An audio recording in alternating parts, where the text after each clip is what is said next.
मजा आएगा ना भिड़ो।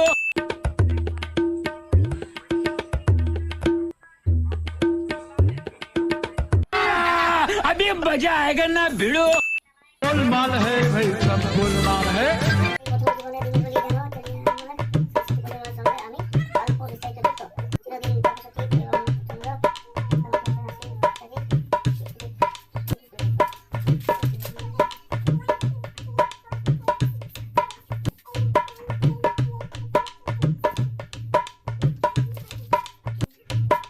আমরা যে ভিডিওটা করলাম বিনা কথাতে, মানে অভিনয়ের মাধ্যমে করলাম, আপনারা ভিডিওটা বুঝতে পেরেছেন। এখন এমনটা কিন্তু ঘটনা প্রত্যেকটা ফ্যামিলিতে দুজন তিনজন চারজন করে আছেন, দেখবেন সবাই নিজের নিজের মোবাইল নিয়ে ব্যস্ত, টিভি নিয়ে ব্যস্ত, মানে কারোর সঙ্গে কারোর গল্প কিছু নেই, কোথাতে ঘুরে এলো বা কি করলো কোনো নেই। এই আসল কিন্তু বাচ্চাদের মধ্যে পড়ছে, কারণ আমরা যখন বাচ্চাদের কাছে মোবাইল নিয়ে পৌঁছেছি, বাচ্চারাও কিন্তু সেই মোবাইল নিয়ে মানে ব্যস্ত হয়ে যাচ্ছে। আমরা নিজেকে বিরক্ত বোধ না হওয়ার জন্য বাচ্চারাকেও মোবাইল ঘাঁটতে কিন্তু দিয়ে দিচ্ছি। যখন অতিরিক্ত বাচ্চারা ঘাঁটতে শুরু করছে তখন আমরা সামলাতে পারছি না, তখন বলছি যে বাচ্চা আমার মোবাইল ঘেটেই যাচ্ছে। এটা কিন্তু একমাত্র কারণ আমরা নিজেরাই। মোবাইল যদি ঘাঁটতে হয় চুপচাপ ঘাটুন, একাই ঘাটুন, বাচ্চাদের সামনে না। কারণ বাচ্চাদের সামনে আপনি যদি বই নিয়ে বসেন তো বাচ্চারাও বই নিয়ে বসবে, এটা কিন্তু বাস্তব। তো যোগ বেশি কিছু বলবো না, আপনারা সবাই জানেন, সব গার্জেনরা জানেন যে মোবাইল বাচ্চাদের কম দিন, কারণ মোবাইলের যত রকমের অসুবিধা সবাই জানেন। তো আজকে আমার সঙ্গে অভিনয় করলো আমার ছেলে এবং আমার নাতনি নাইরা কুইন। নাইরা কুইন, তুমি কি বলবে মোবাইল ঘাটা নিয়ে? বলো কি বলবে মোবাইল ঘাটতে?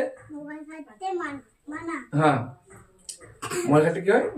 মোবাইল ঘাটতে মানা। হ্যাঁ, মোবাইল ঘাটলে কি হয়? মোবাইল ঘাটলে চোখ খারাপ হয়ে যায়। তারপর পড়াশোনা করতে হয়। পড়াশোনা করতে হয় আর মোবাইল ঘাটতে হয়। আজ থেকে মোবাইল ঘাটবে না? না। শিওর?